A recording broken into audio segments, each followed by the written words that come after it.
Hello, everyone, and welcome to the Healthy Talks channel. I'm Emily, and I'm joined by Dr. Steven. Today, we're getting real about a statistic that might sound a bit scary. Nearly 80% of older adults are managing at least two chronic conditions.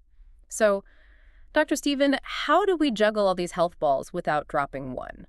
Well, to really answer that, we have to kind of look at the landscape of what we're actually dealing with here. Right. Because right now, the medical world and, well, society in general tends to treat aging like a cliff we all eventually just fall off. Right, like it's this inevitable, sad decline. Exactly. But the data we are looking at for this deep dive proves that a diagnosis is not a life sentence.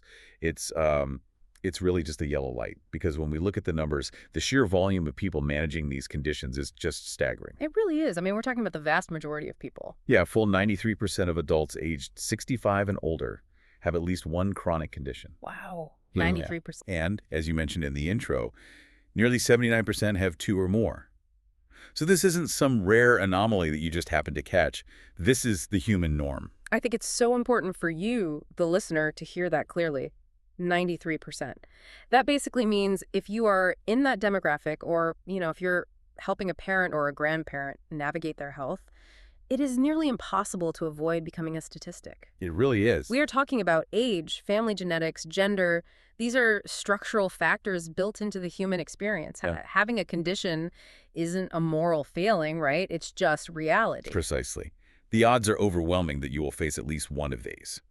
So the question really has to shift from, how do I magically avoid all illness forever, to how do I manage this effectively? Right. Which brings us back to the juggling thing. Yeah, and actually, I want us to throw out that juggling metaphor entirely. Right, really? Why? Because think about it. If you drop a ball while juggling, it falls on the floor. The whole act is ruined. It feels like a total failure. Oh, that's true. It's very all or nothing. Exactly. Instead, I want you to imagine an orchestra conductor. Think of chronic condition management as standing at the podium of this grand symphony. Each different condition, whether that's hypertension, arthritis, high cholesterol, it's a different section of that orchestra. Okay, I can picture that. Probably a very loud, very demanding orchestra. Very loud. And if those sections aren't coordinated, if the brass is playing a totally different song than the strings at maximum volume, the result is chaos. Right, it's just noise. Yeah, it's noise in your body and in your daily life. But the goal of management isn't to just delete the instruments. You aren't trying to, fire the tuba player. Right, you can't just evict your arthritis. Exactly. Your goal is to conduct them. You manage the volume and the tempo so they play in harmony, which allows you to still enjoy the beautiful music of your life. So if someone listening gets diagnosed with a few of these, if suddenly they have a brass section and a percussion section added to their medical chart, does it mean the best years are over? Does this diagnosis equal a loss of independence? Absolutely not. And that is a really pervasive myth that we need to debunk right now. A diagnosis is simply a prompt to start conducting. It's your cue to step up to the podium. Exactly. What the research shows us is that incredibly small, highly practical shifts can dramatically change the volume of these conditions. We are going to focus today on the big three most common conditions from the data, and I think you'll see just how interconnected they all are. Let's dive right into that orchestra then. If we're scanning the stage, the loudest, yet somehow the absolute sneakiest section has to be high blood pressure or hypertension. It comes in at number 1 on the list, affecting a massive 61% of older adults. It really is the defining baseline of our orchestra. And the mechanics of hypertension are crucial to understand, because it's not just, a set of arbitrary numbers your doctor reads off a chart to you. Right, it's a physical thing happening inside you. Yes, it involves the physical reality of how your blood moves through your body. Often I hear this explained as putting your thumb over a garden hose. The heart pumps, the arteries narrow, and the pressure goes up. But why does that actually matter? If the hose is a little tight, so what? That is the million-dollar question. The so what comes down to something called endothelial damage. Endothelial damage. Yes. So your blood vessels are lined with this delicate single-cell layer called the endothelium. It is perfectly smooth, designed to let blood slide right past. Like a nonstick pan. Exactly like that. But when you have high blood pressure, the physical force, the sheer stress of that blood hammering against the walls day after day, it creates microscopic tears in that smooth lining. Wait, so the high pressure is physically ripping the inside of the blood vessels? On a microscopic level, yes. It's tearing it up. And that is exactly why it is so sneaky. You can have high blood pressure for years and not feel a thing. Because you can't feel those micro tears happening. Right. But over time, those tears act like potholes in a road. They catch debris. They pave the way for very serious issues, most notably strokes and heart attacks, as that damage just silently builds up in the background. Okay, knowing that I might have a silent condition creating literal potholes in my arteries is frankly terrifying. It's definitely sobering. And the standard advice we always hear for this is just eat less salt. But I want to push on that for a second. Why salt? Why does eating a salty pretzel suddenly make my blood hammer against my artery walls? Well, it really comes down to a basic biological principle: osmosis. Your body always wants to keep the concentration of salt and water completely balanced. Okay, balancing the scales. Right. So when you consume excess sodium, it enters your bloodstream. To dilute that salt and maintain the balance, your body actually pulls water from surrounding tissues directly into your blood vessels. Oh, I see. So it's literally increasing the physical volume of liquid inside the pipes. Exactly. Because, your blood vessels are a closed system. Right. If you suddenly pump a higher volume of fluid into a closed pipe, the pressure against the walls of that pipe inherently skyrockets. That makes total sense. That's why limiting sodium is a core conductor adjustment. But there is another adjustment that is arguably even more fascinating, which I know you wanted to highlight for our listeners. Yes. When we look at how to conduct this baseline, there is a highly practical, surprisingly small shift you can make. It's the 10-pound rule. It's a game changer. It really is. The data shows that losing just 10 pounds can significantly reduce your blood pressure. But again, I want to know the why. Why does 10 pounds make such a massive difference to that internal pressure? It's purely a matter of infrastructure. For every single pound of fat you gain, your body has to create roughly 5 miles of new blood vessels, capillaries, to supply oxygen to that new tissue. Wait, let me make sure I heard that right. 5 miles of blood vessels for 1 single pound of fat. Approximately, yes. 5 miles. That is wild. So think about the math. If you are carrying an extra 10 pounds, your heart is being forced to pump blood through 50 additional miles of tiny, resistant tubing every single minute of every single day. 50 miles. That is a staggering visual. It really is. So when you apply the 10-pound rule, when you shed just 10 pounds, you are effectively removing 50 miles of plumbing from the system. Wow. Yeah, the workload on the heart drops instantly. The physical resistance drops. The pressure drops. You don't have to become a bodybuilder to see benefits. Just 10 pounds has a disproportionately huge impact on calming down that section of the orchestra. And if you combine that with checking your blood pressure at home, kind of acting as your own tuning fork to catch things early, you are actively conducting. Precisely. You're taking control of the tempo. Okay, so let's follow this logical thread. If blood pressure is the physical force causing those micro tears in the arteries, what happens next? Because an empty pothole is one thing, but condition number 2 on our list is about what actually fills those potholes and gunks up the works. Ah, yes. I'm talking about high cholesterol, which affects 55% of older adults. It is the perfect logical progression. High cholesterol occurs when your body has an excess of certain fats called lipids circulating in your bloodstream. Specifically, we look at LDL cholesterol. Right. The bad cholesterol. Well, LDL isn't inherently evil. It actually helps transport necessary fats around the body. But when you have those micro tears from high blood Got a pressure, pothole. exactly, the LDL cholesterol gets caught in them. Like debris getting stuck in the pothole on the highway. Precisely. And once it's stuck, your immune system sees it as a problem and sends white blood cells, called macrophages, to clean it up. Okay, so the body tries to fix it. It tries, but they get overwhelmed, they die, and they form what we call foam cells. This accumulation is what eventually hardens into plaque. So if hypertension creates the damage, high cholesterol is the sludge that fills the damage, ultimately restricting blood flow and causing heart disease. Now, I have to push back here on behalf of the listener. Whenever we talk about cholesterol and plaque, the immediate medical advice is always eat a balanced diet or everything in moderation. Sure, you hear that a lot. But frankly, if someone is looking at a 60% risk of a stroke, isn't moderation exactly what got them into trouble in the first place? Telling someone with clogged arteries to use moderation feels like telling someone in a house fire to use a squirt gun. That is a very fair challenge. And you're right, when doctors say moderation, it often sounds like a cop-out. But let's look at the underlying mechanics of why extreme deprivation-heavy diets usually fail, and why targeted shifts actually work. Okay, what do you mean by targeted shifts? Well, the goal isn't to never eat a delicious meal again, because compliance on extreme diets drops to near zero over time. People just give up. Instead, the goal is shifting the type of fat you consume, specifically targeting saturated and trans fats. So it's not just about eating less fat overall, but the specific chemical structure of the fat. Exactly. Here is the mechanism. Hmm. Your liver is essentially the control center for cholesterol. It produces it, and it clears it from the blood using specific receptors. Okay.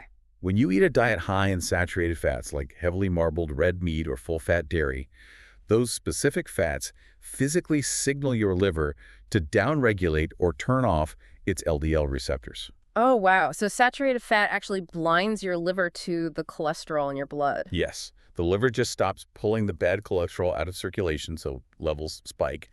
By swapping saturated fats for unsaturated fats like, olive oil or avocados, you turn those receptors back on. So you don't have to give up the joy of eating. Not at all. You are just choosing fats that keep your liver's filtration system running efficiently. That makes so much more sense than just a blanket statement to eat less. Yeah. And I'm guessing that the 10-pound rule we just talked about for blood pressure plays a role here too. A massive role.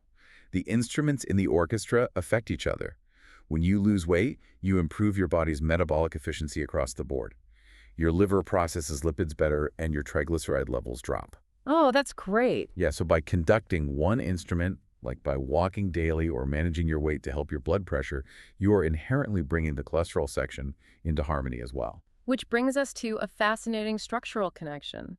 If carrying an extra 10 pounds forces the heart to pump harder and causes the arteries to clog faster, what is that same physical weight doing to the literal scaffolding holding us up? Right, the joints. Yeah. Condition number 3 is arthritis. This impacts 51% of older adults, and it's actually more common in women. Yes, our structural framework. Yeah. Arthritis is fundamentally an inflammation or degradation of your joints. While there are, different types, osteoarthritis is the most common in this demographic. And what's actually happening in the joint there? It's the physical wearing down of the cartilage. That's the smooth, slippery cushioning between your bones. When that wears away, bone rubs directly on bone, which causes that familiar debilitating pain and stiffness. And when you are in that kind of pain, your absolute first instinct is to sit down. You just want to stop moving, protect the joint, and stay totally still. Of course, it's human nature. But the research points to a concept that feels completely counterintuitive, which is moving to soothe. Why on earth would moving a painful, inflamed joint actually help it? It does feel entirely backwards, I agree. But it is one of the most vital pieces of advice for arthritis management. To understand why, you have to understand how cartilage gets its nutrients. Okay. Unlike almost every other tissue in your body, cartilage does not have a blood supply. It is completely avascular. Wait, so how does it stay alive if blood isn't reaching it? It relies entirely on synovial fluid. That's a thick lubricating liquid inside the joint capsule. But because there's no heart pumping that fluid directly into the cartilage, it relies on physical movement. Oh, interesting. Think of your cartilage like a sponge. When you walk or move the joint, the physical compression squeezes the old waste products out of the cartilage sponge. Okay, I can picture that. And then, when you release the pressure, the sponge expands and sucks in fresh, nutrient-rich synovial fluid. That is brilliant. So movement is literally the pump that feeds the joint. Exactly.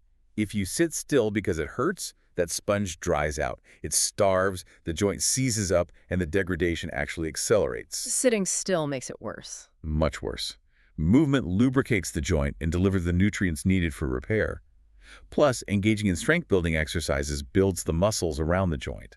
If your quadriceps are stronger, they absorb more of the physical shock of walking, diverting that stress away from the damaged knee joint itself. Speaking of taking the stress off the joint, we have to talk about the math regarding weight and arthritis because it absolutely blew my mind. We discussed the 10-pound rule for the heart, but for the joints, the ratio is 1:4. Yes, it is. Losing just 1 single pound of body weight removes 4 pounds of pressure off your knees. It is an astonishing biomechanical reality. I really want you, the listener, to visualize this.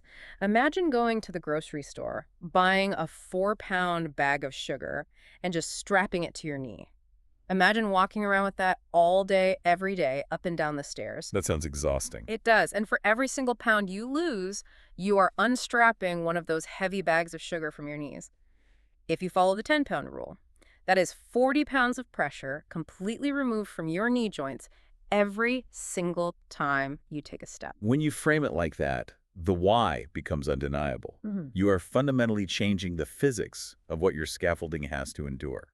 Combine that mechanical relief with the moving to soothe concept to feed the cartilage, and you have a highly effective strategy for conducting this part of the orchestra.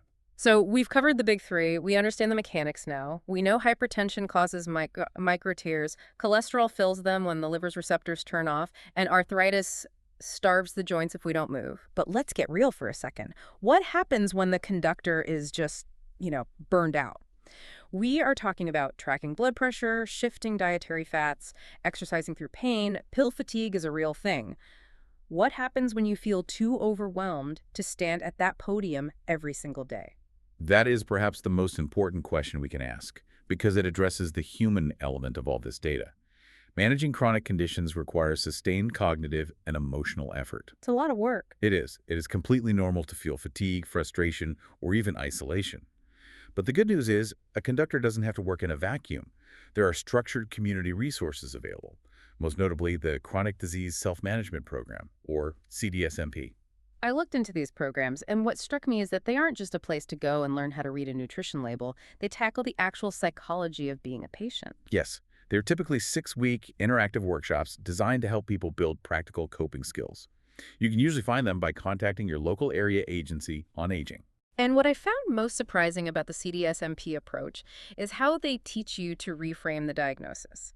Instead of viewing your illness as a personal tragedy that you just have to suffer through, they teach you to treat it like a logistical puzzle. Exactly. It's a fundamental identity shift. Right. For example, dealing with pill fatigue. Instead of waking up and feeling depressed that you have to take 5 different medications, which, makes you feel sick, they teach actionable psychological tricks like habit stacking. Habit stacking is incredibly effective. Yeah, tying the medication to a positive daily ritual, like brewing your morning coffee so it becomes just another neutral step in your day rather than a daily reminder of a disease. They also teach you how to project manage your doctors. Which is so needed. Let's face it, having 5 different specialists who don't talk to each other is a nightmare. These workshops teach you how to be the CEO of your own healthcare team. That empowerment is the true value of the CDSMP. They give you the tools to step back onto the podium with confidence. They remind you that while you are the conductor, you can bring in a co-pilot. You don't have to face the logistical puzzle alone. So, what does this all mean for us today? If we zoom out and look at the whole symphony, the core message is clear. Aging with chronic conditions is the norm. Remember that 93% statistic. It's the vast majority of us. But it is absolutely not the end of the song. By understanding the why, by making small, intentional shifts, like utilizing the 10-pound rule to save your heart 50 miles of pumping, or embracing the moving to soothe concept to feed your joints, you can maintain your independence. You can keep the music playing beautifully. It's all about proactive harmony.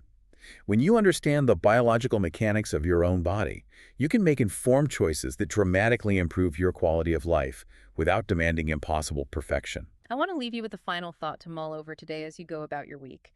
We've talked about all the physical mechanics, but the mental shift is just as crucial. What if we stopped viewing a chronic diagnosis as a permanent red light, a sign that we have to stop living the way we want to? What if instead we saw it as a yellow light, a gentle illuminating warning from our bodies, asking us to just pay a little more attention to the rhythm of her daily lives? Thank you so much for joining us on this deep dive. Stay curious, take care of yourselves, and keep conducting your beautiful symphony.